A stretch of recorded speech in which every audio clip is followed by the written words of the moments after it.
Hello everyone and welcome to our channel Vikas Savans Academy. In this video, we are going to start daily current affairs of 25th June 2022. But before starting this session, if you have not subscribed our channel, then subscribe it and press the bell icon for further notifications. So let's start with the first news. India's use of information and communication technology, that is ICT, has been recognized under Prime Minister E-Vidya scheme. तो prime minister E-Vidya scheme के under इस ICT को सराहा गया। तो कोविड-19 के cases में कोविड-19 के टाइम पर जब लर्निंग गैप बढ़ रही थी तो लर्निंग गैप फुलफिल करने के लिए इस ICT का बहुत बड़ा कंट्रीब्यूशन रहा है, क्योंकि कई जगह पर ऑनलाइन क्लासेस चल रही थी, मतलब ई-विद्या स्कीम के अंडर। तो उससे लर्निंग गैप जो है वो कंट्रोल करने में हेल्पफुल रहा ये ई-विद्या स्कीम और आईसीटी। तो इसके under central institute of educational technology और एनसीईआरटी जो है under the department of school education and literacy, तो इसमें मिनिस्ट्री ऑफ एजुकेशन ने इन्हें यूनेस्कोस किंग हामिद बिन ईसा अल खलीफा प्राइज़ इन्हें दिया है 2021 के एडिशन का, क्योंकि उन्होंने ई विद्या स्कीम के अंडर ऑनलाइन एजुकेशन कंटिन्यू रखा, इन्होंने लर्निंग गैप नहीं बढ़ने दी। और रही बात यूनेस्को की, जैसे यूनेस्को ने इन्हें प्राइज़ दिया है ये, तो यूनेस्को का हेडक्वार्टर है इन पेरिस, फ्रांस। तो हम देखते हैं नेक्स्ट न्यूज़। इंडियाज़ फर्स्ट बालिका panchayat in villages of Gujarat. तो ये बालिका पंचायत है, ये for the first time launch की जा रही है इंडिया में।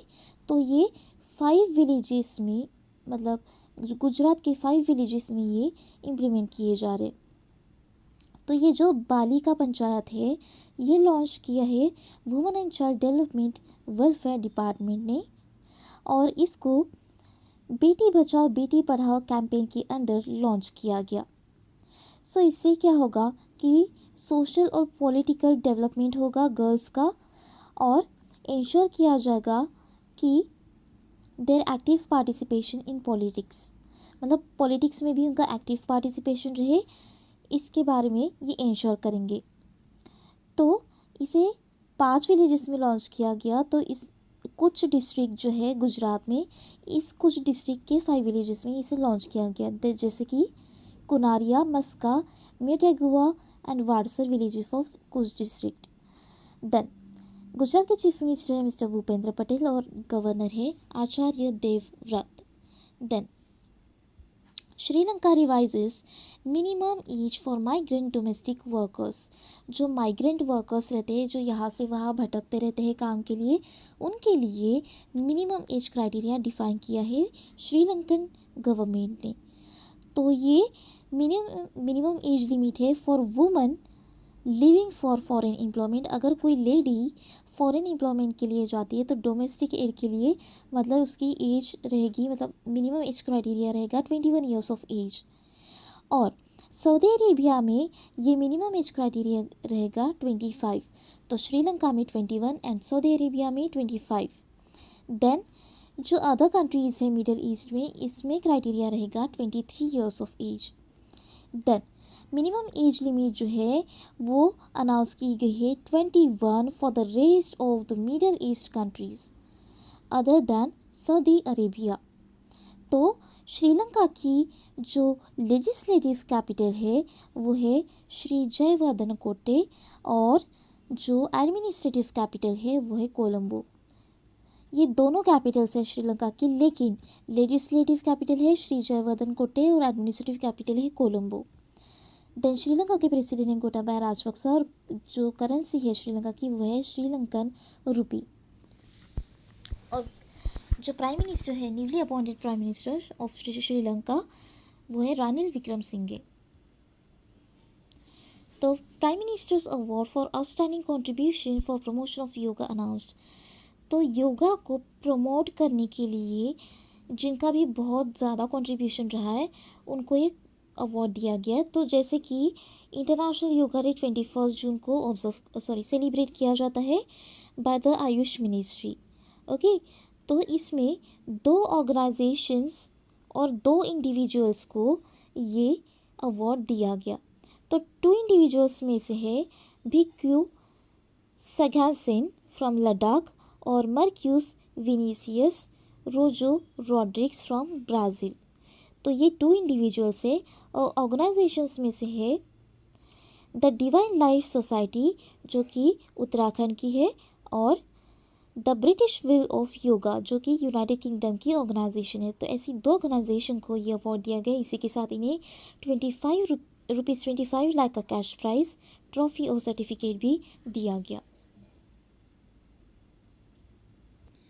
RBI spent more to print ₹20, ₹50, ₹100 and ₹200 notes in financial year 2022। तो इसमें ये बोला गया है कि ये जो डिनोमिनेशन के नोट्स है 20, 50, 100 एंड 200, इसका जो सेलिंग प्राइस है वो बढ़ गया है। C selling price of bank notes in the denomination of this has gone up in financial year 2022, पर 500 के डिनोमिनेशन में ये जो सेलिंग प्राइस है वो अनचेंज्ड है, मतलब जैसे था वैसा ही रहेगा। बस 20, 50, 100 और 200 के लिए ये सेलिंग प्राइस बढ़ चुका है। तो सेलिंग प्राइस जो है 1000 pieces of ₹50 recorded a maximum increase of around 23%। मतलब जो 50 रुपीज़ के डिनोमिनेशन की जो नोट है, अगर उसके 1000 पीसेस अगर बेचे जाते हैं तो उसका जो सेलिंग है वो बढ़ चुका है 23% से, ये बोला गया। देन ₹20 जो है उसका सेलिंग प्राइस जो है वो कम हुआ है और little of over 1% according to RTI from Bharatiya Reserve Bank Note Mudran Private Limited, that is BRBNML। तो हम देखते हैं next news. HDFC, ICICI, NPCI's IT resources declared as critical information infrastructure। तो HDFC, ICICI और NPCI की जो IT सर्विसेज है, मतलब इंफॉर्मेशन टेक्नोलॉजी सर्विसेज, उनको इम्पोर्टेंट इंफॉर्मेशन इंफ्रास्ट्रक्चर रिकॉग्नाइज किया गया या डिक्लेयर किया गया। तो इन्होंने कहा है कि ये जो इंफॉर्मेशन है ये नेशनल सिक्योरिटी को ध्यान में रखते हुए ये इतनी इम्पोर्टेंट इंफॉर्मेशन है कि नेशनल सिक्योरिटी को थ्रेट भी पहुंच सकता है। और इसके अलावा जो भी अनऑथोराइज्ड पर्सन इस इंफॉर्मेशन को एक्सेस करने की कोशिश करेगा उसे 10 साल की जेल हो सकती है। देन जो IT रिसोर्सेज है under confederation of Indian industry, that is CII, तो इसमें इंक्लूड किए गए हैं कुछ पेमेंट प्लेटफॉर्म जिसमें क्रिटिकल इन्फॉर्मेशन उसको कंसिडर किया जा सकता है, जैसे कि RTGS NEFT core banking solution comprising structured financial messaging server. तो देखिए RTGS और नेफ्ट में डिफरेंस ये होता है कि RTGS में हम 2 लाख का मिनिमम क्राइटेरिया रखते हैं ट्रांजैक्शन के लिए, ओके, और नेफ्ट में मिनिमम और मैक्सिमम कोई क्राइटेरिया डिफाइन नहीं है, लेकिन RTGS में 2 लाख का क्राइटेरिया डिफाइन है। इसके अलावा नेफ्ट में कभी भी इमीडिएट ट्रांजैक्शन नहीं होगा, उसमें एटलीस्ट 2 आवर्स लगेंगे for each transaction. Then RTGS में उल्टा है, इसमें इमीडिएट ट्रांजैक्शंस होंगे। तो RTGS में जो है मिनिमम अमाउंट है 2 लाख रुपीज़ और इमीडिएट ट्रांजैक्शंस इसमें होंगे RTGS में, लेकिन नेफ्ट में मिनिमम और मैक्सिमम क्राइटेरिया डिफाइन नहीं किया गया है, लेकिन इसमें टाइम का क्राइटेरिया डिफाइन किया है कि 2 आवर्स लगेंगे।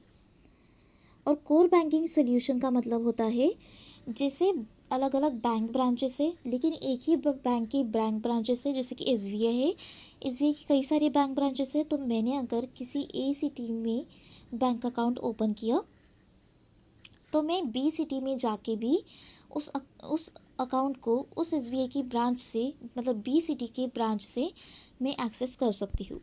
That is core banking solution. धन संचय। जो कि LIC इंडिया का न्यू लाइफ इंश्योरेंस प्रोडक्ट है।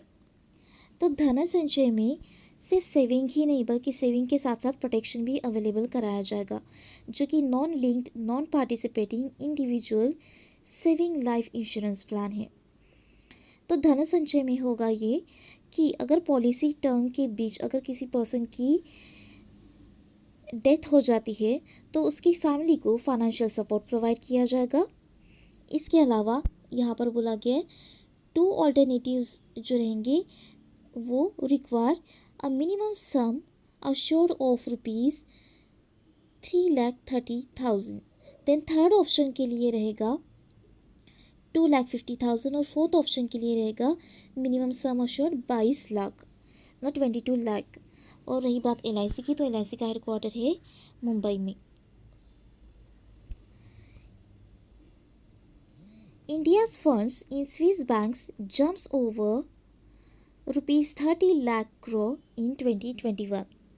तो स्विस बैंक में जो पैसे रखते हैं लोग, वो जो स्विस बैंक में जो फंड है वो 30 लाख करोड़ के ऊपर जा पहुंचा है। तो ये डेटा प्रोवाइड किया स्विट्जरलैंड सेंट्रल बैंक ने। ओके, तो इंडिविजुअल्स जो स्विस बैंक में मनी पार्क करते हैं, तो क्यों करते हैं स्विस बैंक में? क्योंकि स्विस बैंक जो है जाना जाता है कि यहाँ पर प्रोटेक्शन हाई लेवल का दिया जाता है। मतलब कोई अगर अपना ब्लैक मनी यहाँ पर डिपॉजिट करता है तो यहाँ की इंफॉर्मेशन कभी भी लीक नहीं होती। तो इसीलिए कई सारे लोग ब्लैक मनी अपना यहाँ पर सिक्योर करके रखते। तो इसलिए ये स्विस बैंक फेमस है, स्विस बैंक इसी काम से जानी जाती है। तो including through India based branches and other financial institutions, it jumped to a 14-year high 3.83 billion Swiss Franks, मतलब रुपीज़ में 30,000 करोड़ सिर्फ इंडिया का कंट्रीब्यूशन है ये। देन इसमें इंडिया जो है 44th रैंक पर है, ahead of countries like Poland, South Korea, Sweden, Bahrain, Oman, New Zealand, Norway and other countries. So BRICS nations में, जैसे कि BRICS stands for Brazil, Russia, India and China, South Africa. Okay, तो Russia का 15th place है, China का 24th, और उसके बाद है साउथ अफ्रीका एंड ब्राज़ील का रैंक। तो स्विस बैंक के जो chairman of the governing board है वो है थॉमस जॉर्डन। आसाम जो है ये 36th स्टेट बना है, इसलिए तो one nation one ration card जो है ये इम्प्लीमेंट करने के लिए आसाम 36th स्टेट है। तो one nation one ration card ये होता है कि जो पुअर पीपल होते हैं या माइग्रेंट पीपल होते हैं जो एक जगह पर नहीं रह सकते हैं, तो उनके लिए ये one nation one ration card scheme निकाली गई है। तो इससे इन्हें आधार कार्ड के थ्रू ये one nation one ration card key benefits मिलेंगे, जैसे कि इन्हें फूड ग्रेन्स कम दाम में मिलते हैं। तो ये जो स्कीम है ये फूड सिक्योरिटी पोर्टेबल है थ्रू आउट द कंट्री, और जैसे कि ये सिटीजन सेंट्रिक स्कीम है, तो इसमें शॉर्ट स्पैन के लिए 80 करोड़ बेनिफिशरीज के लिए ये स्कीम इम्प्लीमेंट की जाएगी।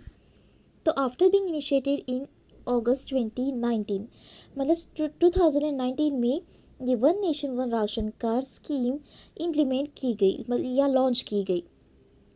तो ये जो one nation one ration card है ये लॉन्च किया है नेशनल फूड सिक्योरिटीज़ एक्ट के अंडर।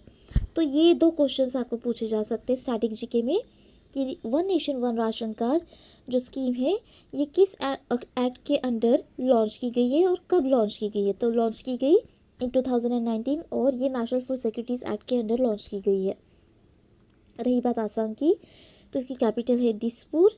आसाम के चीफ मिनिस्टर हिमंता बिस्वा शर्मा और गवर्नर है जगदीश मुखी।